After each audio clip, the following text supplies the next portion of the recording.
Уважаемые коллеги, добрый день. Здравствуйте. У нас Михаил Альбертович расскажет о программах модернизации первичного звена здравоохранения, о развитии инфраструктуры в этой сфере. Но предлагаю начать с вопроса весьма актуального – это подготовка к зиме. Ираклий Иванович, как работает? Спасибо, Владимир Владимирович. Уважаемые коллеги, с учетом температуры наружного воздуха отопительный период начат на территории 1686 муниципальных районов в 72 регионах. И тепло запущено во всех муниципалитетах 43 регионов. На этой неделе начали подавать тепло еще в 4 регионах. И в регионах на завершающей стадии находятся ремонтные и восстановительные работы на объектах. С учетом аварийных ситуаций прошлого отопительного сезона совместно с Минэнерго, МЧС, Ростехнадзором сформированы планы реагирования и обеспечения проведения в каждом регионе противоаварийных тренировок. В Санкт-Петербурге, Херсонской, Вологодских областях, Луганской Народной Республике тренировки продолжаются. Совместно с Ростехнадзором разработана и доведена до регионов инструкция по проведению противоаварийных работ при возникновении аварий в ходе отопительного периода. Разъяснены на штабах, проводимых совместно с Минэнерго по подготовке к зиме, полностью все установленные требования. При подготовке планов и тренировок и инструкций использовали в том числе опыт, полученный при ликвидации чрезвычайной ситуации в Республике Тыва, в городе Шагонаре, о которых я ранее вам докладывал, Владимир Владимирович, на совещании по социально-экономическому развитию региона.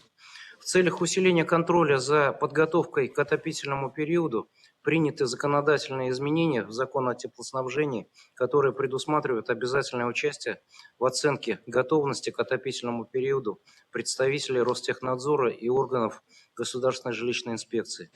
В целом к зиме готовы 6 миллионов 896 тысяч многоквартирных домов или 98,9%. Объекты социальной культуры, социальной сферы подготовлены на 98%. Подготовлены 98,9% объектов коммунальной инфраструктуры. Это 71,5 тысяч котельных, 160 тысяч километров тепловых сетей, 680 тысяч сетей водоснабжения и водоотведения. Запасы топлива сформированы в необходимом объеме. Работы продолжаются, и на подготовку к отопительному сезону регионы страны из своих ресурсов уже направили 241 миллиард рублей. Системно оказывается поддержка регионов, в которых возникают сложности по подготовке к осенне-зимнему периоду. Только за прошлый год были направлены из федерального бюджета 5,5 миллиардов рублей для Мурманской области, Камчатскому краю, Еврейской автономной области и городу Байконуру. Продолжаем эту работу и в рамках текущего отопительного сезона. Благодаря вашим решениям, Владимир Владимирович, уже в этом году реализуется 12 программ поддержки отрасли коммунального хозяйства, в том числе первый этап модернизации коммунальной инфраструктуры, инструменты инфраструктурного меню, а также федеральные проекты. За счет синхронизации этих механизмов в текущем году модернизируется 1783 объекта и 3682 километра инженерных коммуникаций. В рамках исполнения майского указа все эти механизмы будут объединены в новом национальном проекте «Инфраструктура для жизни» в составе федерального проекта модернизации коммунальной инфраструктуры.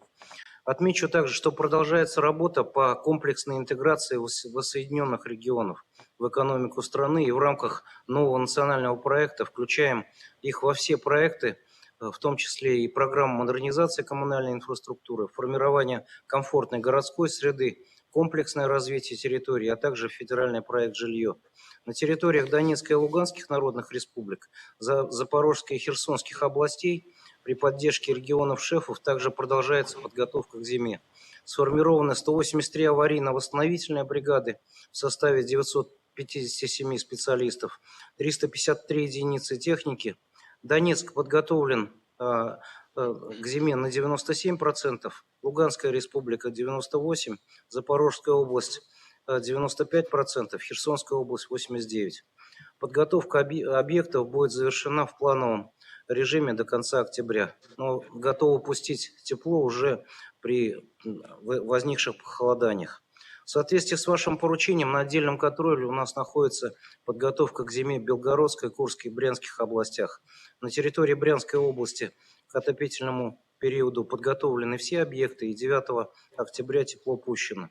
Белгородская, Курская области по подготовке находятся на завершающей стадии.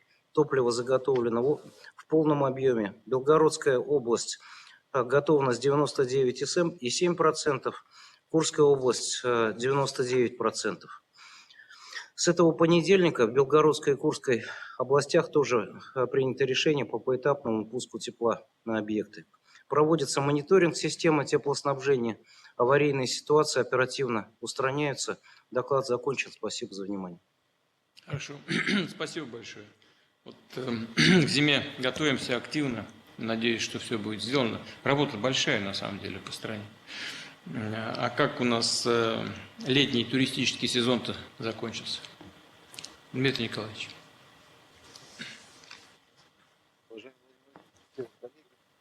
Можно констатировать, что интерес граждан к путешествиям по стране растет. И летний сезон традиционно самый популярный для поездок. А мы считаем, с мая по август в России совершено 35 миллионов турпоездок. Это почти на 11% больше, чем в прошлом году. А в этом июле у нас впервые за все время число туристов достигло 10 миллионов. И, кстати, этот рекорд мы в августе тоже повторили. Но что радует, мы что ожидаем, что по итогам года количество турпоездок превысит 90 миллионов. Это при том, что мы в 2023 году уже вам докладывали, что превысили допандемийный уровень на 10%. То есть темпы продолжают каждый год сохраняться. Самые популярные направления, снова это Краснодарский край, он прибавил 15%, Москва 8%. В каждом из этих субъектов побывало более 4 миллионов туристов. А в Санкт-Петербург турпоток вырос на 20% по сравнению с прошлым годом и составил почти 2,5 миллиона гостей. Крым, несмотря на временные ограничения, подрос почти на 6%, принял 1 миллион наших туристов и расширяется география поездок. Наши граждане осваивают все новые и новые направления. Например, в Тыву вырос поток на 78%, Рязанскую область на 46%, Якутию на 40%. Это новые направления. Но отмечу, что, например, Чеченская республика и Дагестан сохраняют высокие темпы прироста турпотока уже второй год. 66 Чечня выросла и 46 Дагестан. И здесь, конечно, большая заслуга региональных властей по продвижению туристических возможностей своих территорий и организации безопасного и доступного отдыха. Россияне это очень ценят. Мы понимаем, что основа возможностей по развитию внутреннего туризма в условиях ограниченной конкуренции, скажем так, иностранных курортов, оно ограничено, и мы продолжаем создавать туристическую инфраструктуру, как можно скорее наращиваем эти темпы. И сегодня в стране уже 24 тысячи гостиниц, в них свыше 910 тысяч классифицированных номеров. И с начала года классификацию прошло более 5 тысяч еще дополнительных гостиниц на 207 тысяч номеров. Из них 750 это новые, сделали это впервые. Тут, конечно, сыграло свою роль и обеление рынка, очень много они вышли из тени. И ввод новых объектов. Вот только с использованием мер господдержки по линии нашего нацпроекта с начала года введено 4,5 тысячи номеров. Владимир Владимирович, по вашему поручению, комплекс «Мария» и озеро Байкал, теперь это федеральный проект в составе нового нацпроекта «Туризм и гостеприимство». И вот после вашего совещания, помните, губернаторы вам докладывали, они активно включились в работу. Сейчас ведется проектирование обеспечивающей инфраструктуры по ряду объектов, уже документы планирования подготовлены. Завтра у Марата Шахизяновича на штабе мы как раз с регионами будем заслушивать статус. И помимо средств нацпроекта субъекты будут направлять, как вы нам поручили, средства бюджетных кредитов. Вот, по вашему поручению нам также необходимо приоритизировать в пользу этого проекта федеральные деньги на создание новых дорог и аэропортов. Поэтому прошу вас по этому вопросу, если сможете, запланировать в начале следующего года отдельное совещание. Я предлагаю на одном из строящихся объектов проекта «5 морей и озеро Байкал» где мы могли бы вам доложить статус и рассказать о структуре проекта и его особенно финансировании. Это крайне важно, потому что он, по вашему поручению, позволит 10 миллионам наших россиян ежегодно отдыхать на круглогодичных морских курортах, именно круглогодичных. Владимир Владимирович, несмотря на ключевую ставку, мы расширяем программу льготного кредитования. Сейчас в программе участвуют проекты на 51 тысячу номеров, а также крупные такие объекты, как аквапарки, горнолыжные курорты, парки развлечений. В совокупности они принесут еще 21 миллион посещений в год. В этом году в эксплуатацию введены новые объекты по программе льготного кредитования. Например, в Анапе на 220 номеров ввелись, санаторий в Ставропольском крае на 270 номеров и на 400 номеров федеральная территория Сириус. Продолжается программа строительства глэмпингов, модульных гостиниц. По данным от регионов, это одна из самых популярных мер. По ней уже введено более 7,5 тысяч номеров. И по вашему поручению до конца года мы проведем еще один отбор новый, сразу на 3-летний период, чтобы они могли планировать лучше. По этой программе инвесторы получают субсидию до 1,5 миллиона рублей за каждый созданный номер. Она очень востребована у бизнеса, поскольку очень быстрый срок окупаемости. А у наших граждан, сотни тысяч россиян, получили возможность в выходные отдохнуть в комфортных домиках на природе. Это очень популярная мера. Для новых регионов мы предусмотрели отдельный лимит единой субсидии на развитие туризма, а также отдаем им приоритет при отборе проектов по другим программам. Ну, видно, что бизнес уже поверил в туризм и вслед за мерами поддержки начал вкладывать свои средства в индустрию. Мы видим, что только в первом полугодии этого года инвестиции в туризм составили более 377 миллиардов рублей. Это данные Росстата. Я думаю, что даже, наверное, больше. Но и даже эта цифра на 60% больше аналогичного прошлого года. Уважаемый Владимир Владимирович, под вашим председательством в августе этого года по инициативе Минэкономразвития было предложено продлить льготную ставку 0% по НДС для гостиниц до конца 30 года. Сейчас она до 27 года только действует. Спасибо вам за поддержку. В этом вопросе Минфин также одобрил данное предложение. Все большую популярность приобретает автотуризм. Основной прирост турпотока произошел как раз за счет путешествий наших граждан на автомобилях. Вот по данным ВЦИОМ, в этом году, вот за первую половину года, и включая лето, 53% граждан предпочитают путешествия на автомобиле. То есть он вырос с прошлого года еще на 8%. Владимир Владимирович, согласно вашему поручению, вместе с регионами мы сформировали 58 автомобильных туристических маршрутов по всей стране. Из них 30 такие приоритетные направления, они вокруг магистралей, это М4 Дон, М8 Холмогоры, М12 Восток, М11 Нева. И мы координируем работу ведомств, регионов, чтобы по этим маршрутам была доступна связь, благоустроенные площадки для отдыха, придорожная инфраструктура создана. А информация о маршрутах размещена на национальном туристическом портале «Путешествуем РФ». Ну и про иностранных гостей отмечу, что Россия открыта для них, и в этом летнем сезоне мы приняли в 1,5 раза больше иностранцев, чем в прошлом. То есть они едут с удовольствием, и только за июль и август Россию посетило порядка 1 миллиона иностранных туристов, а по итогам года эта цифра будет около 5 миллионов.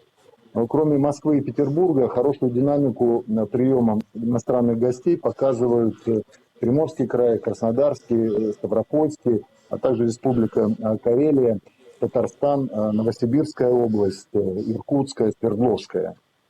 По вашему поручению в 2023 году МИД возобновил выдачу электронных виз, что также положительно сказалось на динамике въездного туризма.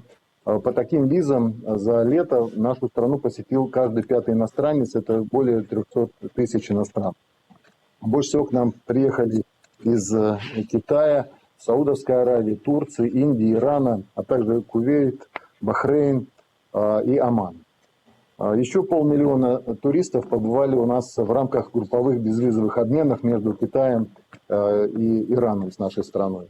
Мы продвигаем активно наш турпродукт за рубежом, поэтому туристы его узнают и едут отдыхать в нашу страну. Вот с этого года у нас идет программа «Открой Россию». Мы продвигаем Россию в Китае, в Индии, в странах Персидского залива. В следующем году активно выходим на Юго-Восточную Азию. И сейчас мы соединены прямыми регулярными рейсами с 36 странами. И здесь я хотел бы отметить слаженную работу Минтранса, Росавиации, МИДа, Минэкономразвития. В этом году удалось запустить с этими странами еще 20 дополнительных маршрутов. Это прямые рейсы. На ваших совещаниях мы докладывали о вопросах безопасности, и теперь на сложных маршрутах за безопасность туристов отвечают сопровождающие их профессиональные инструкторы-проводники. С июля их аттестацию проводят наши спортивные федерации альпинизма, спортивного туризма, подводного туризма. У нас уже 5000 аттестованных инструкторов-проводников. Все перед выходом на маршруты обязаны уведомить МЧС.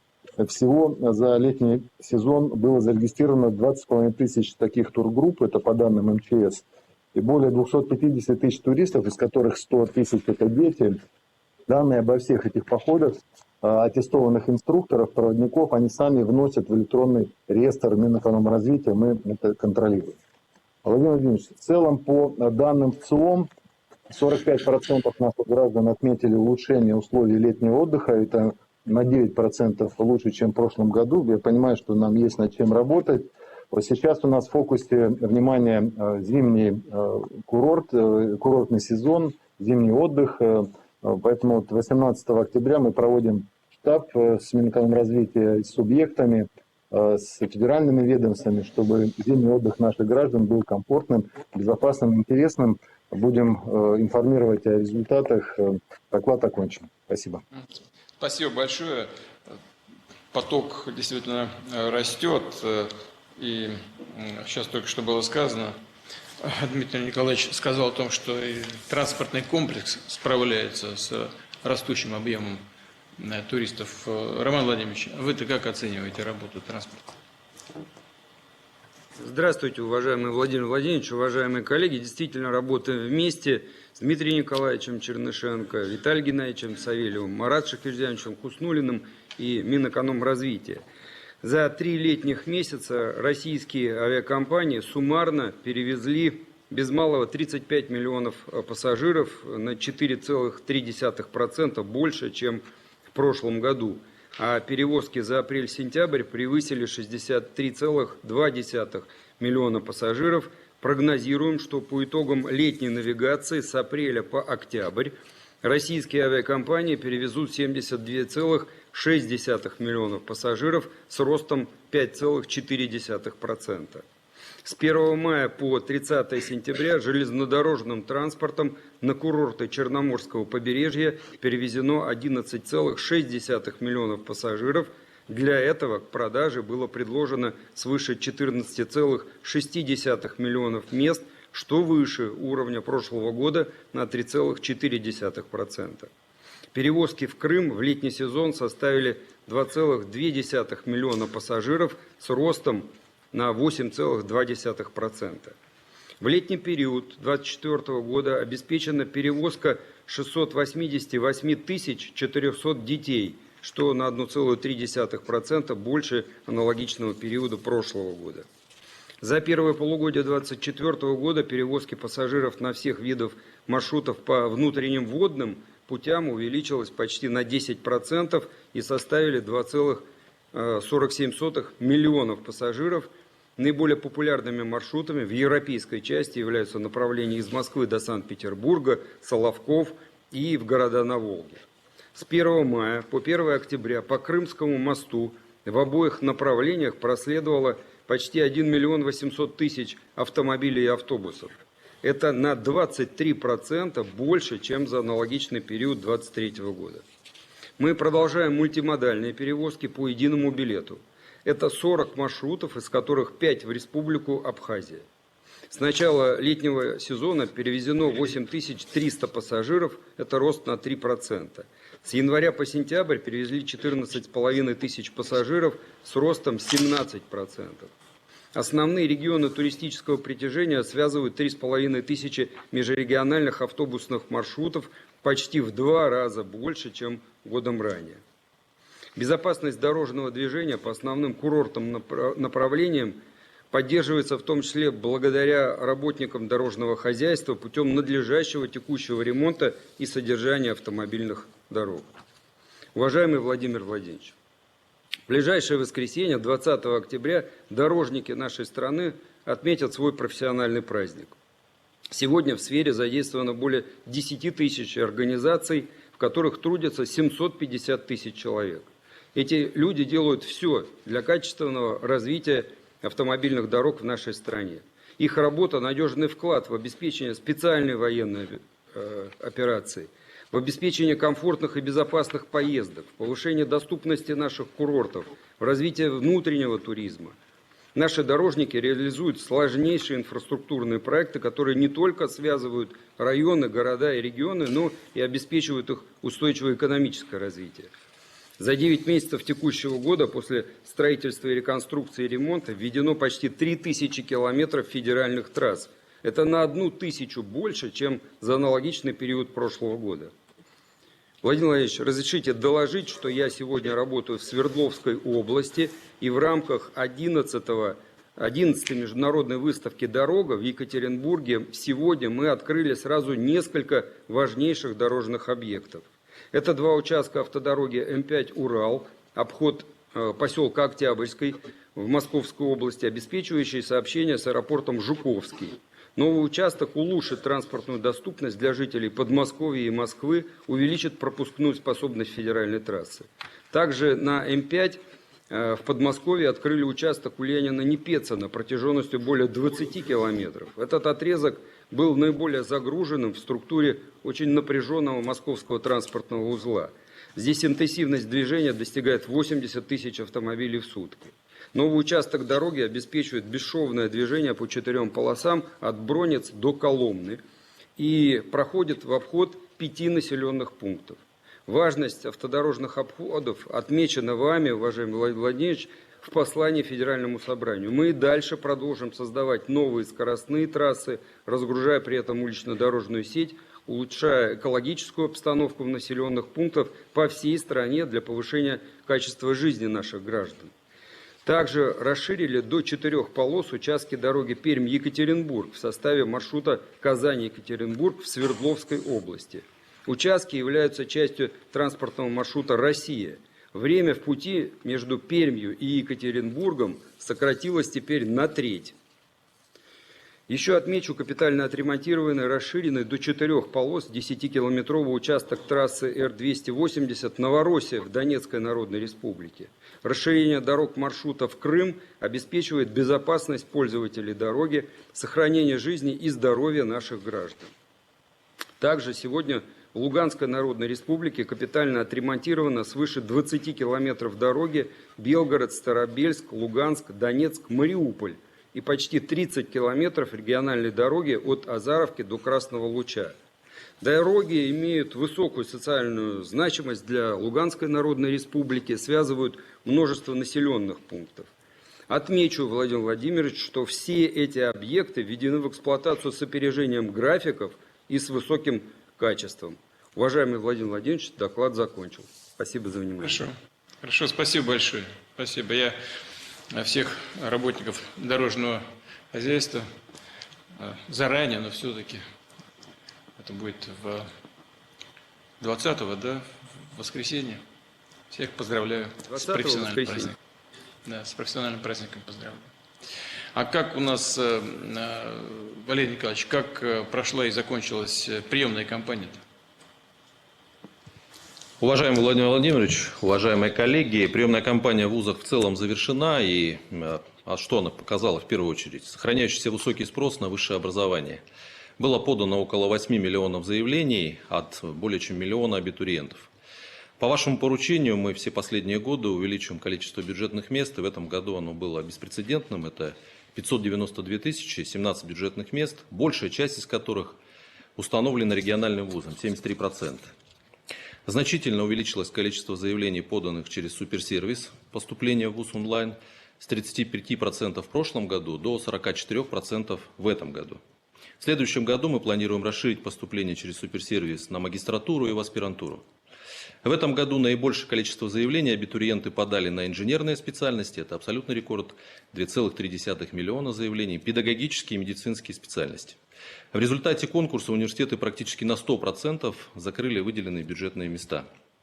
И на данный момент в российские университеты поступило 903 806 человек. Положительной тенденцией этого года стало увеличение среднего балла единого госэкзамена. Наиболее высокий средний балл ЕГЭ отмечается на направлениях, связанных с физикой и лингвистикой. Но надо сказать, что мы подготовили проект обновленного перечня единого госэкзамена на ближайшие 2 года, 2025 и 2026, провели его широкое обсуждение, получили обратную связь от абитуриентов и их родителей. И, конечно, итоги этих обсуждений, с учетом мнений, которые были высказаны, найдут отражение в обновленном приказе.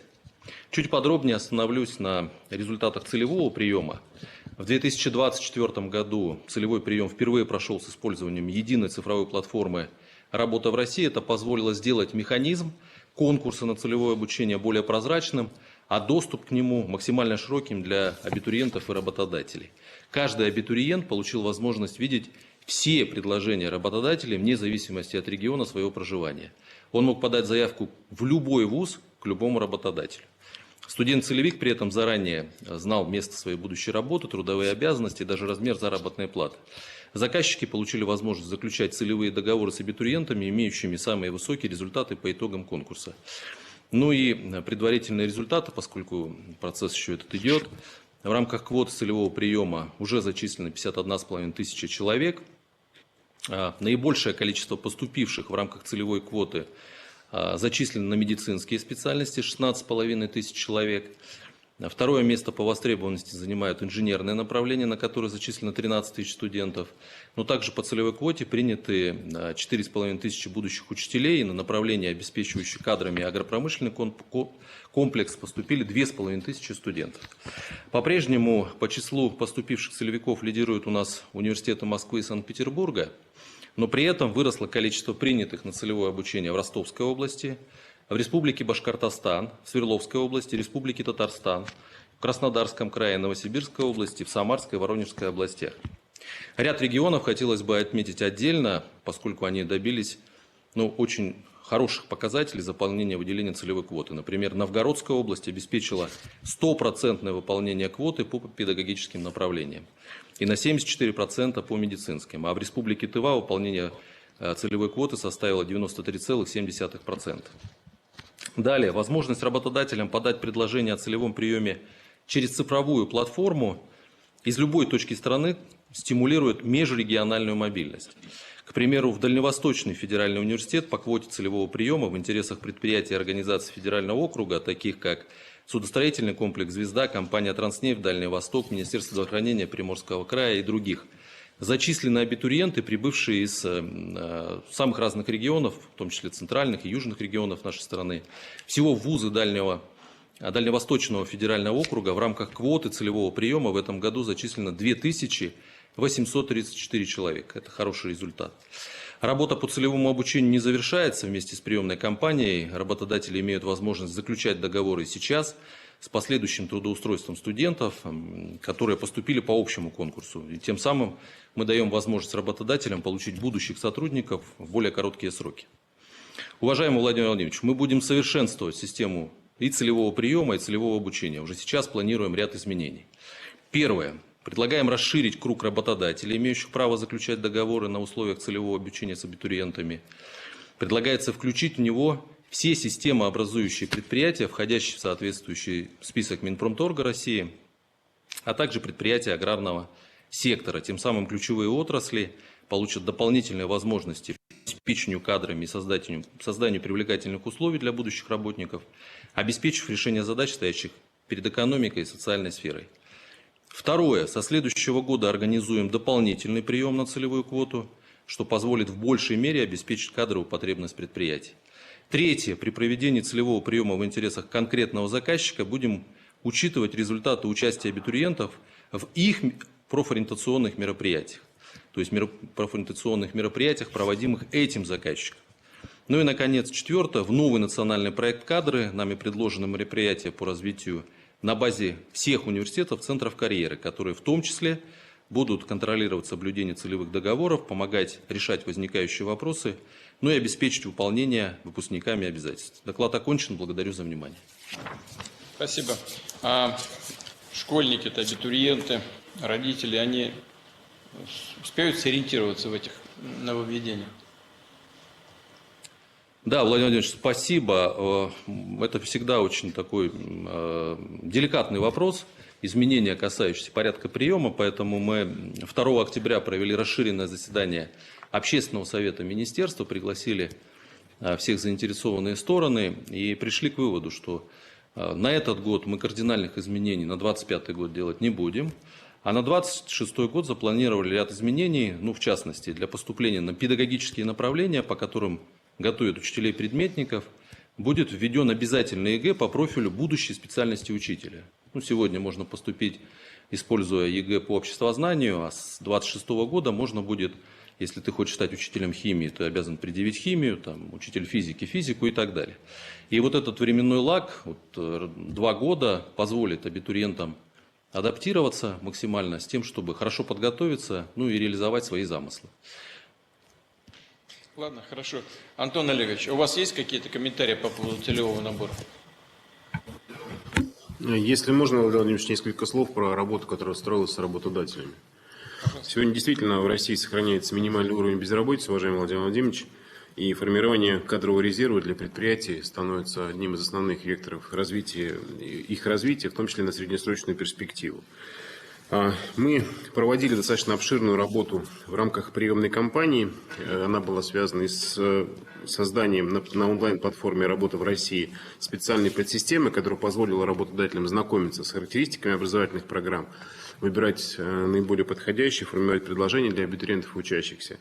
При этом для удобства участников процесса мы сохраняли возможности их работы в привычной для них среде. То есть работодатели работали на портале «Работа в России», а для абитуриентов, для их родителей мы сохранили возможность работы на портале государственных услуг.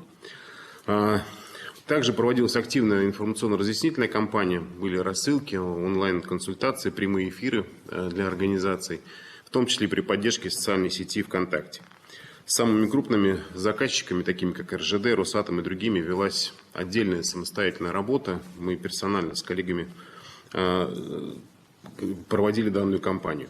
В целом заявочная кампания была с 1 мая, завершилась 10 июня от предприятий. За это время 24 тысячи предприятий сформировали предложение на 171 тысячу мест. Это 115 тысяч мест для высшего учебного заведения, порядка 55 тысяч в СПО. Наибольшую активность показали работодатели в Краснодарском крае, Москва, Московская область, Пермский край, Республика Башкортостан. Я не буду останавливаться на направлениях, которые пользовались наибольшей популярностью среди наших абитуриентов и работодателей. Об этом уже сказал Валерий Николаевич. Хочу сказать, что всего в ходе приемной кампании от абитуриентов уже на представленные заявки от работодателей поступило 228 тысяч откликов на целевые места. Это в 1,3 раза больше, чем был запрос со стороны работодателей.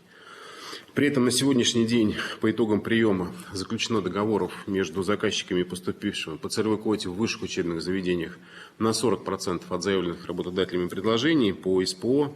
Там, где нет предварительного закрепления целевых мест за работодателем, только 16%. Сейчас лишь часть целевых мест закрепляется за конкретными работодателями-заказчиками, и значительная часть мест распределяется между заказчиками уже по итогам приемной кампании, одновременно с учетом поступивших от работодателей заявок и баллов. В таких случаях работодатель не знает, получит ли он целевое место, на которое формировал предложение. Абитуриент, скажем так, может остаться без целевого места, даже если он был единственным откликнувшимся на предложение конкретного работодателя. С учетом опыта 2024 года и обратной связи от поступивших, мы полагаем, что есть необходимость донастроить элементы целевого приема.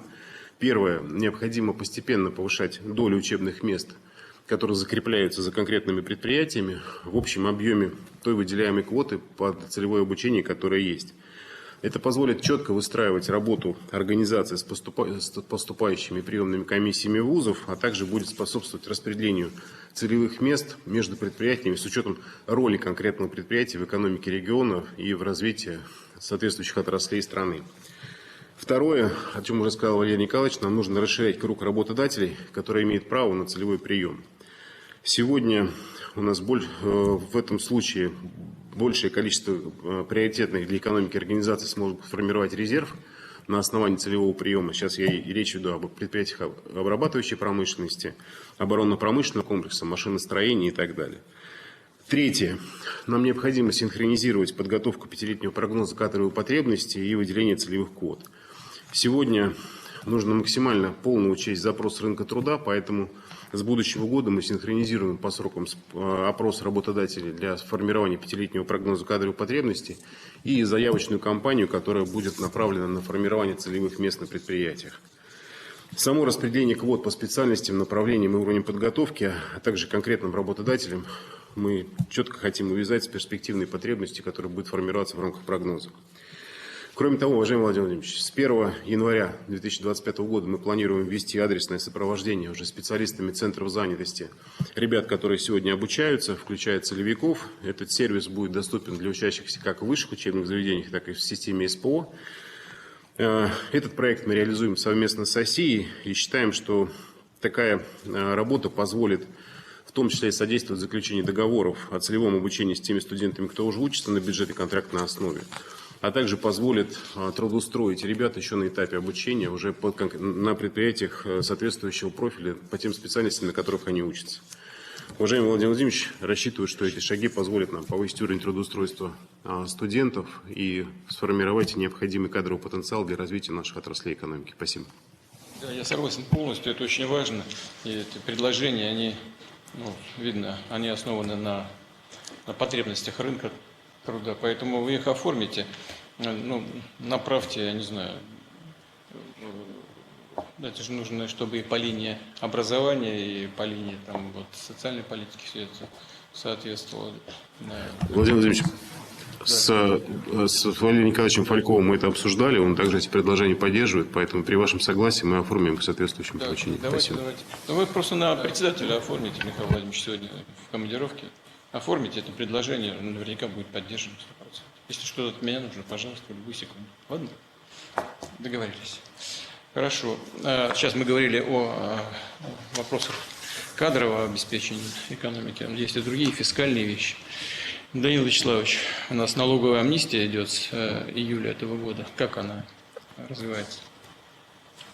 Да, добрый день, уважаемый Владимир Владимирович. Прежде всего, хотел бы доложить о том, как идет работа по подготовке ко всем изменениям налоговым кодексам, которые приняты в рамках выстраивания справедливой системы налогообложения и начнут действовать с 2025 года. За нами принятие 32 нормативных актов, все идет в рабочем режиме, они все, безусловно, будут приняты. За нами также перенастройка информационных систем и актуализация сервисов для налогоплательщиков, которые сейчас реализуются. Также мы реализуем совместно с разработчиками учетных систем для налогоплательщиков изменения для того, чтобы наши налогоплательщики, прежде всего малый бизнес, уже были готовы со своими информационными системами к работе в новых условиях. И, конечно, уже начали проводить информационную кампанию, используя при этом все каналы взаимодействия. Отдельно хотел бы остановиться на логике изменений для малого бизнеса, потому что для того, чтобы сделать более мягкий переход от специальных налоговых режимов в виде упрощенной системы налогообложения на общую систему налогообложения, у нас расширен оборот для таких упрощенных систем до 450 миллионов рублей. Одновременно с этим у нас появляется налог на добавленную стоимость 60 миллионов рублей. И для того, чтобы плавно вписаться в эту систему налогообложения, мы вместе с общественными объединениями разработали методические рекомендации, которые вот сейчас финализируем и выпустим для малого бизнеса, для того, чтобы им легко было ориентироваться. И, конечно, в этой связи очень важно реализовать ваше поручение по амнистии малого бизнеса, который использовал методы дробления для того, чтобы не переходить на общую систему налогообложения. Мы проработали правила амнистии совместно с правительством при участии, конечно, Государственной Думы и Совета Федерации и, конечно, при участии деловых общественных объединений. Такую возможность получат те, кто самостоятельно примет решение отказаться от дробления. И одна из важных новелл, предложенных именно предпринимателями и вошедших в закон, это то, что будет беззаявительный порядок проведения. Этот порядок предполагает, что для применения амнистии не требуется направление заявления или какой-то там специальной декларации. Амнистия сработает автоматически при условии отказа от дробления, начиная с 2025 года. При этом также, это тоже было по предложению бизнеса, согласно закону, вступление в силу решений по результатам проверок за прошлые годы, то есть 22 и 24, начиная с 12 июля приостановлено. И если налогоплательщики, соответственно, будут прозрачно платить налоги, начиная с 2025 года, и взыскания по этим решениям не будет. Мы также создали специальный раздел на сайте службы, посвященный амнистии по дроблению бизнеса, где разместили всю необходимую информацию. Также мы сейчас финализируем с коллегами из деловых объединений, им спасибо большое за это, методические рекомендации, каким образом, на какие нюансы необходимо обратить внимание, чтобы максимально бесшовно пройти этот период. На данный момент у нас стоит отметить, что приостановлено вступление в силу решений по результатам всех налоговых проверок по дроблению. И, как я уже говорил, взыскание осуществляться не будет. По итогам, кроме того, для бизнеса, который решил отказаться от дробления, есть несколько важных гарантий. Первое. Налоговые органы, так как применяют рискоориентированный подход, если риска в связи с дроблением не будет, то и проверок выездных бизнеса по этим направлениям в отношении налогоплательщиков в будущие годы проводиться не будет, и, по сути, для них амнистия автоматически сработает. Второе. По лицам, отказавшихся от дробления, материалы проверок за старые периоды не будут направляться в следственные органы. И последнее, конечно, у налогоплательщиков сохраняется право на обжалование решения налоговых органов по этим проверкам. Даже несмотря на то, что по ним может сработать амнистия, этого права они, безусловно, не лишаются, Владимир Владимирович. Также хотел отметить работу, которую мы сейчас проводим с маркетплейсами. Мы видим, насколько такая модель бизнеса все более и более истребуема и пользуется популярностью у малого бизнеса. Для этого мы разрабатываем совместно с маркетплейсами, сейчас реализуем пилотный проект, в ходе которого будет опробирован подход по донастройке систем внутреннего контроля прямо внутри маркетплейсов и обмена информацией с налоговой. Для чего это делается? Если мы видим риски, уже на этапе входа на маркетплейс компания корректирует свою модель поведения, и тем самым мы как бы не дожидаемся, пока они нарушат, а по сути в превентивном режиме сразу указываем на те риски, которые у них могут быть, так как, конечно, коллеги на маркетплейсах тоже обладают достаточно существенным объемом информации, работая с теми или иными клиентами. Доклад окончен. Спасибо большое. Спасибо.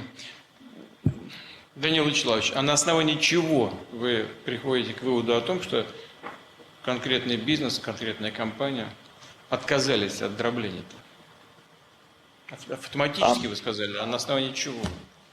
Да, Владимир Владимирович, смотрите. Первое, значит, если компания переходит на общую систему налогообложения, то есть не на упрощенной более, следовательно, мы уже видим, что все, значит, естественно, там и дробления быть не могут, потому что само дробление направлено от ухода от общей системы налогообложения. И это, конечно, самый первый индикатор. Второй индикатор, если мы видим, что, например, несколько компаний, принадлежащих одному лицу, либо группе лиц, преобразовались в единую компанию и теперь работают с единым оборотом, для нас это, естественно, тоже индикатор того, что у них все в порядке.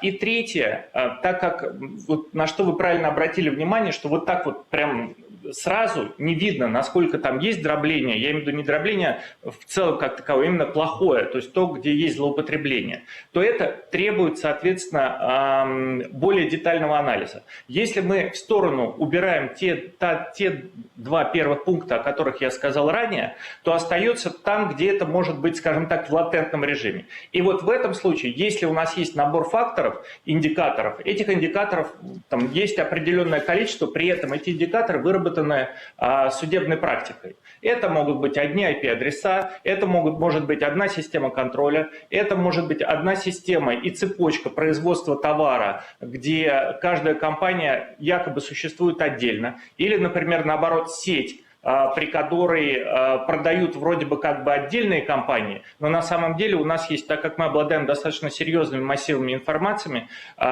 признаки того, что они все-таки под единым контролем. В этом случае будет проводиться выездная проверка. Кстати, следует отметить, что даже если мы будем проводить выездную проверку, у них все равно будет шанс применить амнистию, но в этом случае им не нужно будет уточняться за все годы деятельности, а нужно будет уточниться только за 2024 год. Понятно.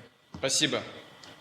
Надеюсь, что это все это мероприятие, так назовем их, вся эта кампания приведет к хорошим положительным результатам, будет улучшать, оздоравливать экономику, ну и создавать благоприятные условия для развития бизнеса. Спасибо большое. Да, пожалуйста, Михаил Альбертович. Глубоко уважаемый Владимир Владимирович, глубоко уважаемые коллеги, за последние 5 лет медицинская инфраструктура и технологии развивались как никогда ранее в новейшей истории нашей страны. И это, конечно же, благодаря вашим поручениям и вашему вниманию к системе. При этом ресурсы использовались не только на создание современных высокотехнологичных центров, которые мы регулярно открываем, но и тысячи объектов в самом массовом звене здравоохранения, первичном звене. И, конечно же, большое внимание на село. На сегодняшний день, развивая здравоохранение, задействован каждый 6-й объект здравоохранения. Хочу отметить, что планы инфраструктуры, они обновлялись, мы получали определенную экономию, и количество реализованных мероприятий росло. Так, за последние 5 лет мы создали более 6 тысяч новых объектов здравоохранения, а до конца текущего года будет введено еще 600 объектов. Не менее значимы являются и капитальный ремонт, и реконструкция имеющихся объектов. Таких объектов отремонтировано 5300. Поставлено более 236 тысяч единиц медицинского оборудования, причем вытягивающий эффект для всех отраслей – это направление, и 60% поставленного медицинского оборудования – это отечественное производство. Также приобретены отечественные автомобили, почти 17 тысяч, почти 1,8 тысяч передвижных медицинских комплексов, также отечественных. И на все это из федерального бюджета было направлено 720 миллиардов рублей. Теперь о планах по дальнейшему развитию. С учетом 5-летнего планирования капитальных вложений в рамках федерального проекта развития инфраструктуры здравоохранения запланировано 174 миллиарда рублей на 59 крупных объектов. Достигнута договоренность с Минфином, что мы будем уточнять эти параметры при ежегодном планировании. Системой новых национальных проектов с 2025 года будет продолжено комплексное развитие инфраструктуры и технологий с учетом новых вызовов и потребностей, в первую очередь, населения. При планировании этой инфраструктуры мы ориентируемся на приоритеты, которые определены в стратегии пространственного развития России и, безусловно, включая в том числе новые регионы, они как приоритет для того, чтобы система оказания медицинской помощи и объекты были на высоком уровне. В рамках нового национального проекта «Продолжительная активная жизнь» до 2030 года предусмотрели 650 миллиардов рублей на развитие инфраструктуры, включая продолжение модернизации первичного звена. Губернаторы к вам с этим вопросом обращались, вы поддержали, спасибо большое. Так, предполагается создать более 3800 объектов на сумму 290 миллиардов рублей, провести капитальные ремонты более чем в 7 тысячах медицинских организаций. Также предусмотрена поставка почти 16 тысяч единиц оборудования. Особое внимание в рамках развития инфраструктуры в отрасли будет уделено экстренной помощи. Это новое направление. Помимо санитарной авиации планируем создать и оснастить более 90 современных технологичных приемных отделений с использованием модульных конструкций, на что будет направлено 10 миллиардов рублей. Реализуя национальные проекты, мы делаем вклад в развитие российской медицинской промышленности. И, конечно же, онкологическая помощь – это тоже такой проект, который помимо оказания медицинской помощи дает компетенции по направлению именно и производственному, и лекарственных препаратов, и медицинских изделий. Направим 51 миллиард рублей на инфраструктурные вещи, оборудование. Более чем 700 региональных и 80 федеральных медицинских организаций будут также обновлять оборудование почти на 33 миллиарда рублей. Планируем модернизацию и федеральных государственных центров, 89 таких запланировано, оказывающих помощь самым сложным пациентам с сложными клиническими случаями. Для борьбы с сахарным диабетом планируется развитие эндокринологических центров. Сегодня оно уже активно идет. И планируем создание более 1,8 тысяч школ для пациентов, потому что образ жизни с диабетом имеет важное значение, и обучение – это важный элемент ведения пациента. А также создание 11 региональных и 251 межрайонных эндокринологических центров. На это мы планируем направить более 3 миллиардов рублей. Следующее направление – охрана материнства и детства как безусловный национальный приоритет. В прошлые годы по вашему поручению, уважаемый Владимир Владимирович, была создана сеть перинатальных центров, которые зарекомендовали себя блестяще, поэтому мы имеем один из самых низких показателей за всю историю нашей страны, показателей младенческой смертности. Однако непрерывное развитие технологий требует обновления оборудования. И в рамках нацпроекта «Семья» запланировано оснащение и переоснащение 120 перинатальных центров на сумму более 48 миллиардов рублей. Для дальнейшего расширения доступа женщин к медицинской помощи планируем сеть женских консультаций расширять и увеличить на 330 объектов. На это предусмотрены средства более чем 46 миллиардов рублей. Планируется продолжить переоснащение детских больниц, особенно с акцентом на оказание как раз экстренной помощи, потому что детишки часто попадают в такие ситуации. Поэтому 180 медицинских организаций, оказывающих помощь детям, получат новое оборудование на сумму более 46 миллиардов рублей, и 450 детских поликлиник оснастим медицинским оборудованием. На эти цели предусмотрено 4,5 миллиарда рублей. Указанные меры охватывают все уровни оказания медицинской помощи, действуют в логике комплексного развития, и одновременно с этим учитывают новые вызовы и запросы населения. По оценкам экспертов, порядка 70% населения оценивают органов государственной власти через состояние здравоохранения.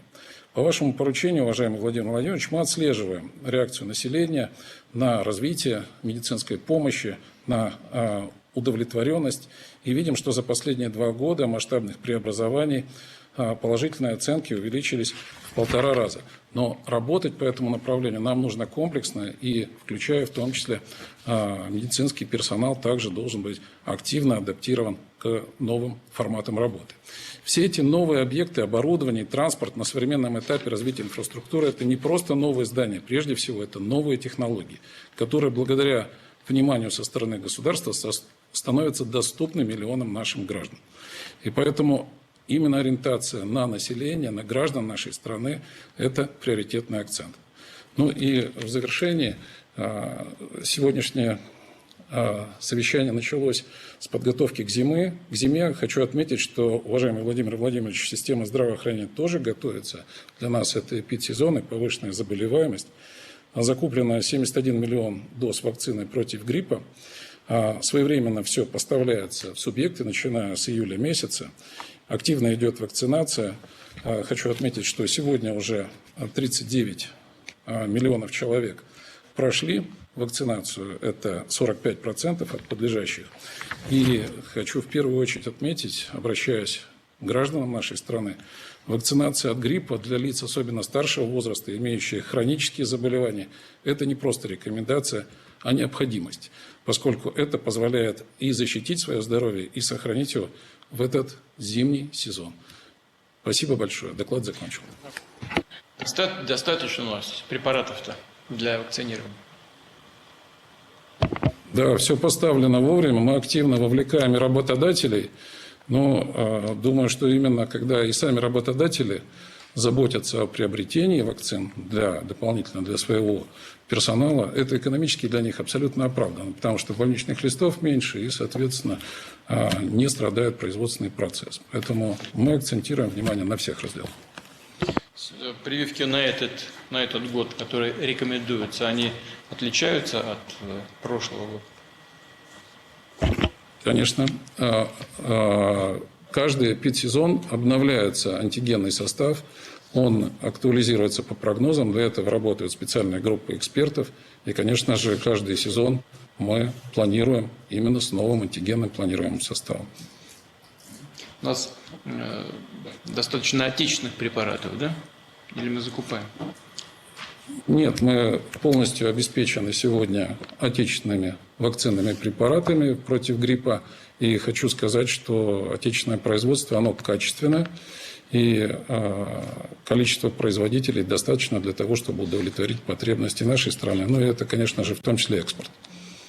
Да. Ну, вот врачи ЦКБ, где я прохожу обследования всякие регулярные, тоже рекомендуют делать прививку именно отечественным препаратом.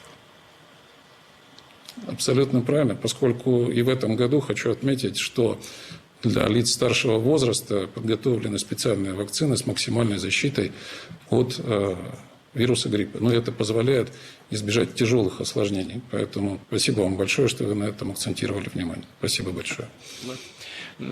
Спасибо производителям. Надеюсь, что все так оно и есть на самом деле. Значит, у меня вопрос. Перечень мероприятий по развитию инфраструктуры здравоохранения, он когда будет готов?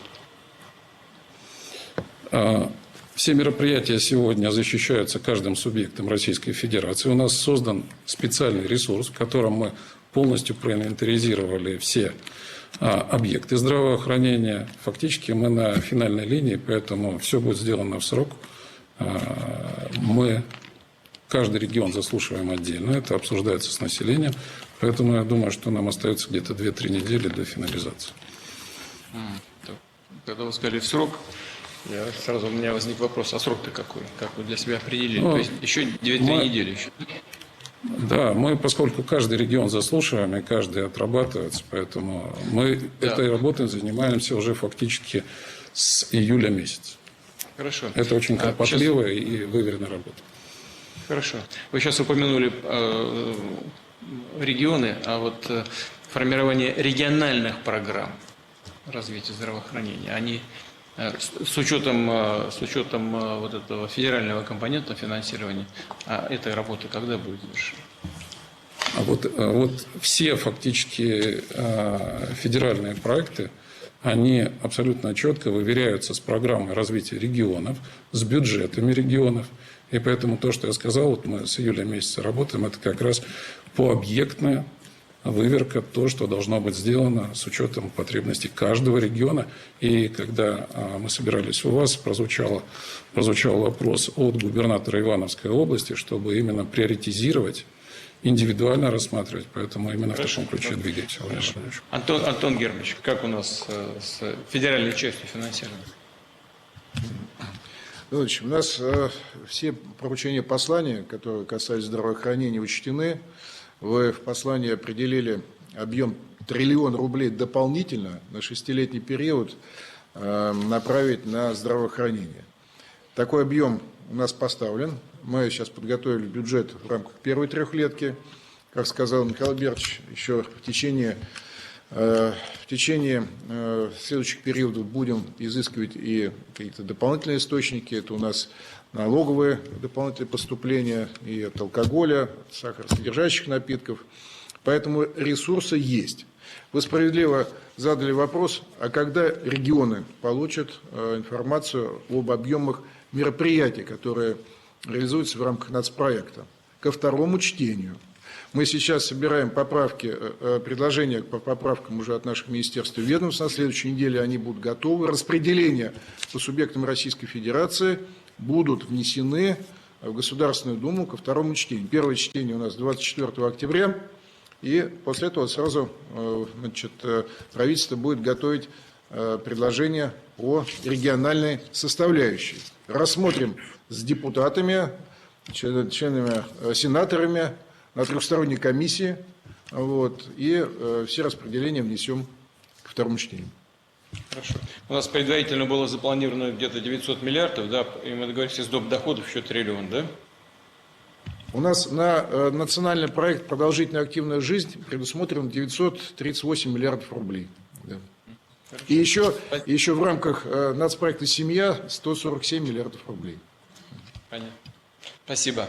Татьяна Алексеевна, есть что добавить? Нет, Владимир Владимирович, все сказано. Я просто напомню, что 2025 год – это у нас окончательный год реализации первого этапа программы модернизации первичного звена здравоохранения. Собственно, программы были сделаны вплоть до 2025 года. И то, о чем сказал сейчас Михаил Альбертович, это, по сути, работа с регионами с учетом наработанного ими опыта и с учетом того, что к 2030 году за счет тех дополнительных финансовых ресурсов мы предполагаем практически полностью завершить модернизацию первичного звена. И именно на это ориентируем. И также ориентируем на то, что у нас в 2021-2025 годах были регионы-лидеры, которые имели возможность, в том числе с учетом обеспеченности своими бюджетами более опережающими темпами реализовывать программу модернизации первичного звена, а есть те, которые в силу финансовых ограничений такой возможности не имели. И теперь на этот период, второй, мы приоритизируем в том числе и регионы, и объекты, чтобы они имели возможность удовлетворить потребности населения. Ну и, безусловно, делаем упор, как уже Михаил Альбертович сказал, на новые регионы, потому что они сейчас уже полноценно подключились ко всем нашим направлениям, которые будут реализовываться в рамках новых национальных проектов. Хорошо. Спасибо большое. Надеюсь, что то, о чем мы сейчас говорили, я имею в виду вот согласование между социальным блоком и Министерством образования, вот эти вещи, о которых мы сейчас упоминали, они будут согласованы. Ну, а что касается вот вопросов здравоохранения, действительно, там большая работа проделана. Хочу за это тоже поблагодарить и рассчитываю, что те программы, о которых мы сейчас только что говорили, будут доведены до ума в течение 2-3 недель. Во всяком случае, где-то в начале ноября все будет сделано. Спасибо большое. Всего хорошего.